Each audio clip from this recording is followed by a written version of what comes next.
it's Corrine at the Sewing Works, and thank you for joining me for another episode of I Can Sew Make That. Today we're going to be talking about how to do traditional applique by machine. And in fact, we're going to be featuring an embroidery design that we're going to use on a machine that doesn't embroider. So we're going to cut out our shapes and create this darling placemat. And we're even going to throw in a little bonus and do some thread play to give you the different depths of shading and make it look even more intricate. If you're wondering about traditional applique, you will need some heat and bond and you will need some stabilizer. I'm using fusible woven behind my block, but you could also use a tearaway or a wash away stabilizer. Just make sure you have enough stabilizer. Sometimes you can just double up if what you have is not very stout. So we're going to be putting a lot of stitches on our project, so we need that stabilization. Another helpful tip is to start your fabrics. And if you're looking for an applique shape that's not already printed somewhere that you're going to be using as a template, you can search the internet. So like for instance, if I wanted to do an applique pumpkin, I would probably search for pumpkin silhouette. I usually use the word silhouette, that way I just have an outline. I don't have one of these detailed drawings that it's really hard to recreate in just a shape. Now of course you can still go ahead and stitch over the top of that to give your pumpkin veins or vines after the fact. But for your actual shape, I would just search for a silhouette shape. Then you might have to resize it. So just keep that in mind if you're going to be creating from scratch. We have our templates already printed in our book, and we're using the Celestial Lights by Amanda Murphy design. And I'm going to show you how to do it without an embroidery machine. So come on, let's go sew. Once you've traced your shapes onto your heat and bond and rough cut them out, you're going to go ahead and adhere them to the back side of the fabrics you're going to use for your appliques. If you trim away most of the excess, you won't waste as much fabric on the edges. Now I'm ready to go ahead and cut them out on the line. I've cut out my background and put on a piece of fusible woven, which is going to give it a little more body for when I'm doing all my decorative stitches to apply these appliques. And I've marked a crosshair. I know it's pretty faint in the camera view, but there's a water-soluble crosshair on there. And I'm going to try to center my applique shapes by folding them to find a center point and line them up. Next, I'm going to peel the paper backing.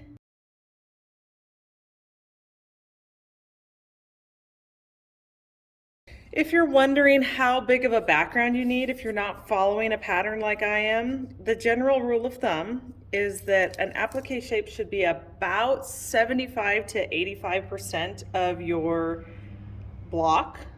You don't want it going all the way to your seam allowance because that's really hard to manage, but you want it to fill the space.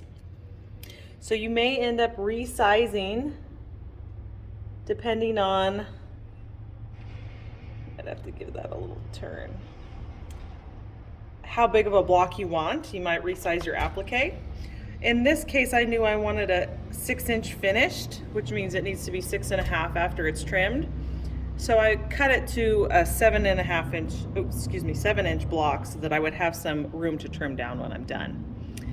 Now that my appliques are adhered and they're not going to move on me, we're ready to go to the sewing machine. Now we are ready to applique.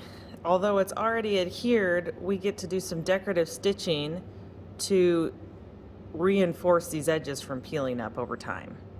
So I always recommend that you use what I call an audition sheet to test out your stitches.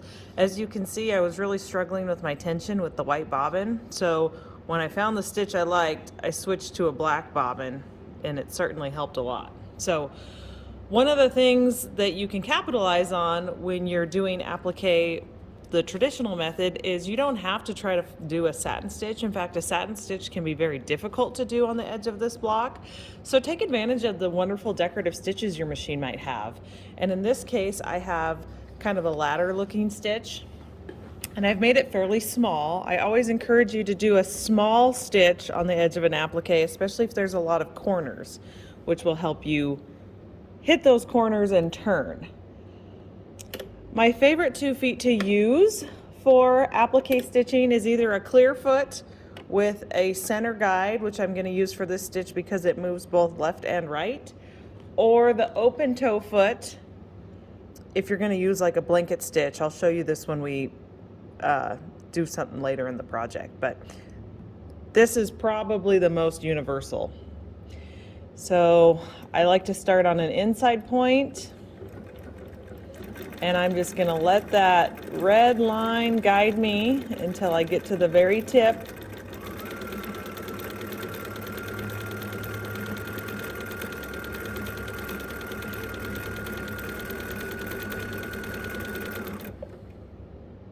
Oh, I want to stop with my needle down.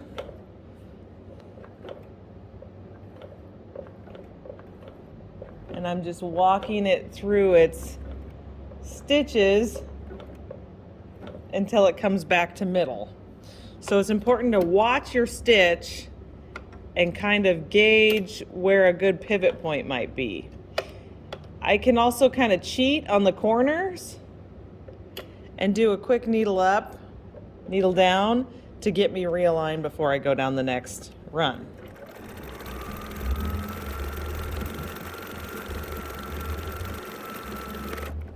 You can see that my thread is wanting to loop on me. Might have to put a thread net on. Again, walking it through the stitch until we come back to center and turn.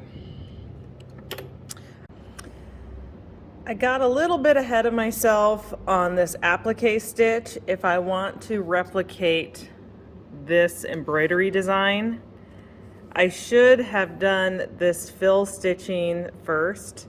That would make it easier to do the outline and cover up any of the edges of that fill stitch. But we're gonna go ahead and move to the center, and I'm gonna fill in these spots here and then do the top stitching around it after I do fill in the fill stitch. So I'm kind of going backwards here. If you're just doing traditional applique, all you need to do is anchor down the edges. But if I want that two-tone look by using thread play, as they have done with this dark blue thread and the white thread here, then I need to do those fill stitches first. So let's do some fill stitching. First, I have marked, because I will forget, where the dark spots are going to be with a water-soluble pen.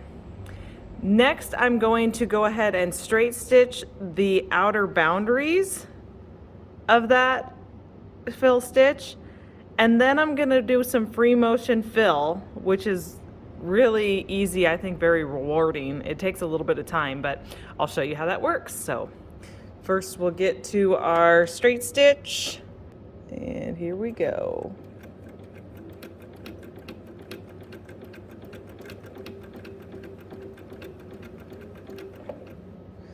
This is a really good time if you have a knee lever to use it to line up right around the very edge.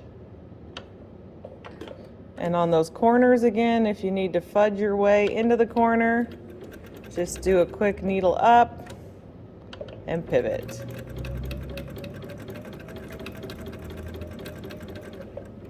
So I'll go ahead and continue this outlining, and then I'll meet you back here to show you how to fill it in. Okay, now that I have marked my boundaries, I'm going to go ahead and kind of scribble stitch in on the ones I've marked to be dark.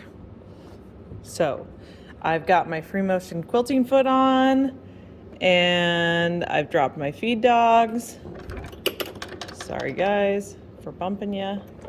Gonna bring my bobbin thread to the top, as I always do when I quilt, and then I'm just gonna kind of go back and forth really close together, putting down lots of stitching.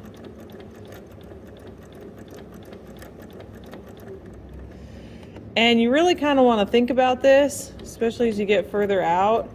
If you want your stitching to be straight across, then work straight left to right. If you want it to go down the channel vertically, you can do that as well.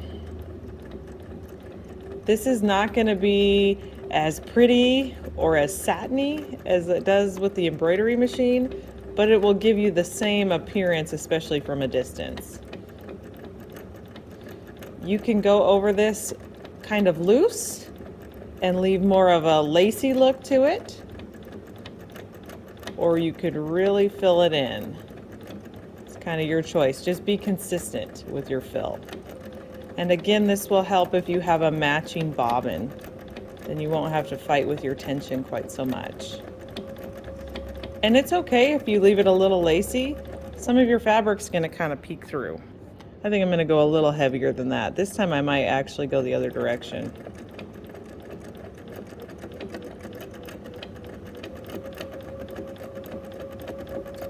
So I move just about a needle width over. This baby's not going to go anywhere. Stitch it down.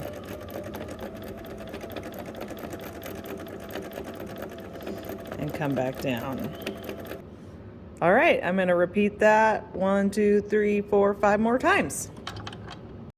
Now that I've got those black spokes put in, I've marked the outside to do some free motion fill in the red part. And so I'm going to try to do some little tiny pebbles. So this is going to look more lacy than the black because I'm intentionally going to leave some space.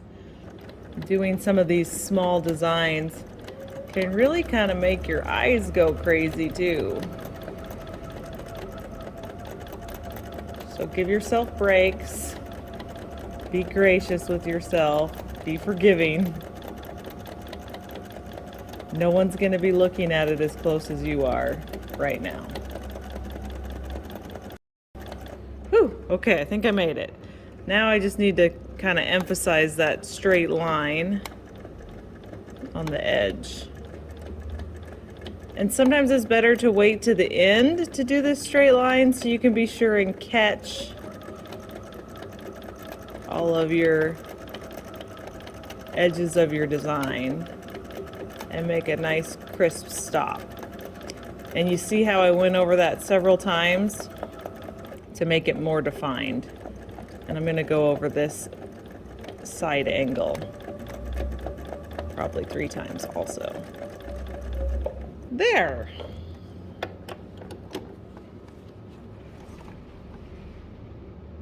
See how that's got more of an open look? I'll go ahead and repeat that around. Whew! I got all my pebbles done.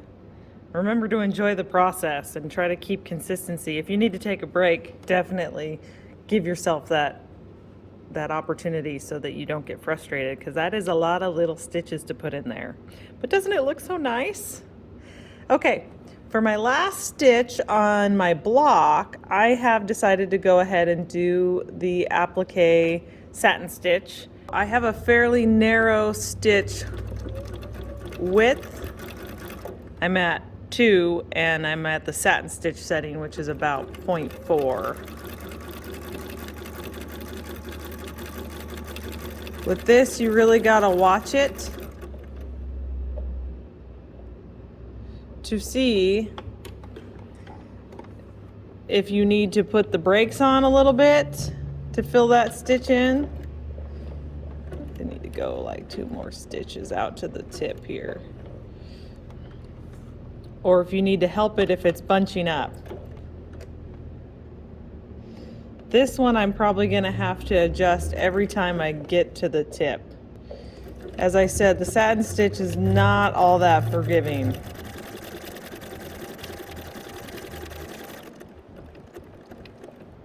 Sometimes you may have to do an interesting angle to get some stitching where you need it.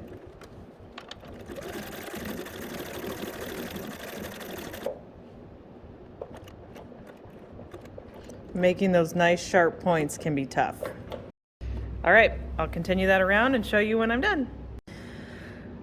My satin stitch turned out pretty nice actually. I ended up going over it a couple times. A couple spots I had to go over twice because my fill wasn't quite heavy enough, but turned out pretty good. And for my last trick, I'm going to show you my favorite way to use the blanket stitch with this open toe 20 foot. I have the blanket stitch coming forward and swinging to the left. If yours is going to the right, you can mirror image it so that it goes the other direction. And then I've moved my needle position all the way to the right, which will allow me to use the inside of this right toe as a guide. And because I used a printed background, I'm going to applique this whole strip set onto my placemat here. So you probably won't choose a printed background. Just didn't want my cherries to get all goofed up. So you can see how I have just about a needle width showing for my needle to stitch beside my fabric. Let me get this tail out of the way. And then onto my fabric.